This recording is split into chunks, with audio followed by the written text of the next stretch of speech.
Hey, what's up, everybody? Happy Wednesday, November 6th. It's the 11-year sobriety birthday for me, so it's been a little bit of a wild ride for me today. All the comments and the feedback, and I was getting direct messages through the night from people all over the world, sharing with me their personal stories and telling me about the things that they were struggling with and how they were trying to come up with a solution. So that's all I'm trying to do, is come up with ways to connect people and fulfill a promise that I made to put this out there, and I think it's important. So I told you guys I would be going through 11 tips or tricks, going through the steps in 11 days. I'm going to actually extend that just a bit, because as I was thinking about it, there's a step that we need to get to before the 12 steps are even in play, and that's step 0. And step 0 in its entirety is all just about willingness.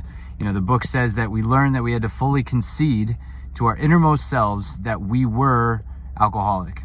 This is the first step to recovery. The delusion that we were like other people, or presently may be, has to be smashed. So all that means to me is that we have to be willing to give this thing a shot. And so on a recovery perspective, we just have to be willing to make a phone call. We have to be willing to shoot somebody a direct message and say, hey, I need some help. So as a professional, what that means is that, you know, if we've always been doing things the same way, and if we've been doing things the same way since we started in business or since we opened up our own store, we may or may not be wrong, but you don't know until you try something different, until you try a different tactic or a different approach. So many of us every single day, you know, we drive the same way to work, we take the same commute, we get the exact same thing at lunch, we get the same coffee at the same time.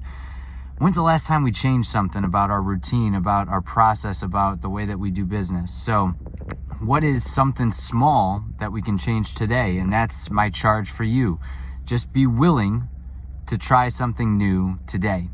And so, as I said before, if any of you out there are struggling with alcoholism or addiction or mental health, anything, shoot me a direct message and I'll get in contact with you, and we'll start figuring out an action plan for you to get into a better spot today. So on to tomorrow, where we'll actually address step 1. But before you get to 1, you got to go through 0. So I appreciate it. Be great today, guys. Thank you.